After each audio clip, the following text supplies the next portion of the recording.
Rising seas could affect 3 times more people by 2050 than previously thought, according to new research, threatening to all but erase some of the world's greatest coastal cities. Today, New York has 431,000 people at risk of coastal flooding. By 2050, an additional 228,000 people are projected to be at risk due to sea level rise. New York currently has 100 square miles in the 100-year coastal floodplain. By 2050, this is projected to increase to 150 square miles due to sea level rise. Want to know about it? Well, stay tuned to the video and watch the video till the end. Hello guys, welcome to Futureality. Hit the subscribe button and turn on the notifications to get new updates about technology and development. Hit the like button to show your support, and in today's video, we're going to discuss, will New York be underwater by 2050? So without any further ado, let's begin. The New York City Panel on Climate Change has released a new report containing some alarming predictions for the city's climate future. Warming temperatures, heavier rainfall, and rising seas are some of the climate-related effects in store for the Big Apple in the coming decade.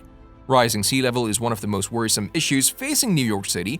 New research suggests that 300 million homes will be affected by coastal flooding in the next 30 years, and that number could rise to 630 million by the year 2100 if carbon emissions don't decrease. New estimates mean rising seas will cause more damage, cost more money, and impact more communities than ever before. According to the land report, over 100 wealthy families own 42 million acres of land across the U.S. Each of the 20 individuals and families that own the most land hold over 500,000 acres each. Among them, John Malone, Ted Turner, Stan Kroenke, Brad Kelly, and Subway founder Peter Buck, with many more new acquisitions happening this year. By 2050, sea level rise will push average annual coastal floods higher than land, now home to 300 million people, according to a study published in Nature Communications. High tides could permanently rise above land occupied by over 150 million people, including 30 million in China. Without advanced coastal defense and planning, populations in these areas may face permanent flooding within 30 years. Standard elevation measurements using satellites struggle to differentiate the true ground level from the tops of trees or buildings, said Scott A. Culp, a researcher at Climate Central and one of the paper's authors. So he and Benjamin Strauss, Climate Central's chief executive, used artificial intelligence to determine the error rate and correct it. Although New York may be one of the most famous cities globally, it's also on an island, and islands don't tend to fare too well when sea levels rise. New predictions suggest that sea levels may rise 4 to 8 inches over the next decade, enough to start causing problems. And a 5-foot rise would mean LaGuardia Airport and portions of Manhattan would be underwater. The lifespan of a city is measured in centuries, and New York, which is approaching its 5th, probably doesn't have another 5 to go, at least in any presently recognizable form.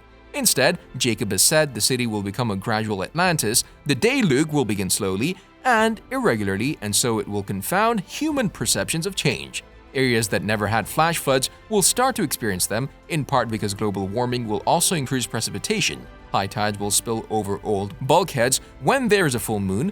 People will start carrying galoshes to work. All the commercial skyscrapers, housing, cultural institutions that currently sit near the waterline will be forced to contend with routine inundation.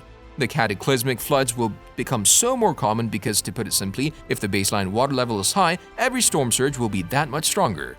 Now, a surge of 6 feet has a 1% chance of happening each year. It's what climatologists call a 100-year storm.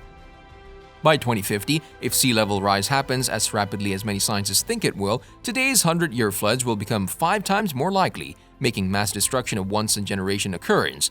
Like a stumbling boxer, the city will try to keep its guard up, but the sea will only gain strength. In order to plan ahead, it's important to know which areas are most at risk of flooding under these scenarios. The New York City Panel on Climate Change created a map to show which parts of the city might flood at different points in the century. The map is based on the hypothetical 100-year flood zone, the land that has a 1% chance of being flooded this year. For comparison, the storm surge brought on by Hurricane Sandy was bigger than the predicted 500-year flood, or a flood with a 0.5% chance of happening. The size of a 100-year flood zone changes depending on how high the sea level is expected to be in a given year. As the sea level rises, more and more land will be flooded with the same storm because of the extra water from the sea level rise. For each time period shown on the map, the 2020s, 2050s, 2080s, and 2100s sea level is expected to rise a little higher, pushing the floodwaters a little further inland.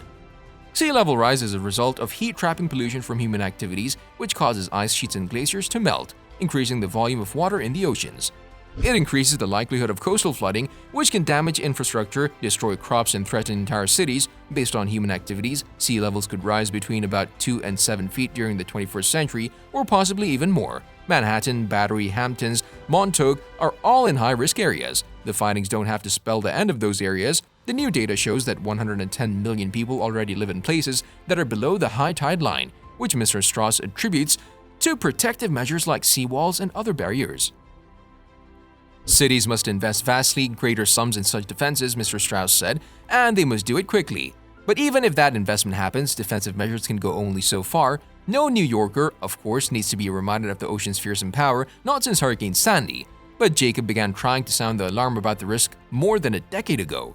He sent students into New York subways with barometers to measure their elevation and produced a 2008 report for the MTA, warning that many lines would flood with a storm surge of between 7 and 13 feet. He urged policymakers to muster the courage to think the almost unthinkable and install flood defenses while considering whether, over the long term, climate change might necessitate radical alterations to the transit system. Like moving back to elevated tracks, planning for a 100-year flood can help policymakers plan for worse scenarios than are likely to happen, and assuming high amounts of sea level rise can help make their plans even safer. It's important to note that the map only takes sea level rise into account when mapping 100-year flood zones. However, they used artificial intelligence to account for known mistakes in previous NASA models, which tended to overestimate elevation. These assessments show the potential of climate change to reshape cities, economies, coastlines, and entire global regions within our lifetimes, said Dr. Scott Culp, lead author of the study. As the tide line rises higher than the ground people call home, nations will increasingly confront questions about whether, how much, or how long coastal defenses can protect them. New analyses reveal that about 110 million people already live on land that falls below the current high tide line compared to the 28 million previously estimated, likely protected by coastal defenses in some way. 250 million people live on land below current annual flood levels compared to the 65 million previously thought, and the new report is still on the optimistic side. It assumes countries meet the deadline for emissions cuts outlined in the Paris Agreement. Countries are not currently on track to meet that deadline. In the geologic past, glacial retreats happened over the course of thousands of years, and if that is how the ice melts this time, cataclysmic sea level rise is some other civilization's problem. There is ample reason to believe, however, that human forcings, the technical term for all the pressure or insatiable demand for energy, puts on the environment will make the meltdown different. The human capacity for adaptation has its limits, and while Jacob says the domino complex is a model of far-sighted architecture, will anyone want to live in a luxury apartment on Kent Avenue when it regularly turns into a river? We can keep building seawalls, but they'll need continual reinforcement to remain effective against intensified storms, and history would suggest that we cannot count on political institutions to make such investments. Now that we've come to the end of this video, I want to thank you for sticking with me, and I'd love to know what you think of it. Just comment down below. Also, if you like this video, make sure you like it and stay safe. Today's video is over, but if you want to see more, there's one on your screen right now. And there are a few more fun videos coming soon. I'll see you in the next video.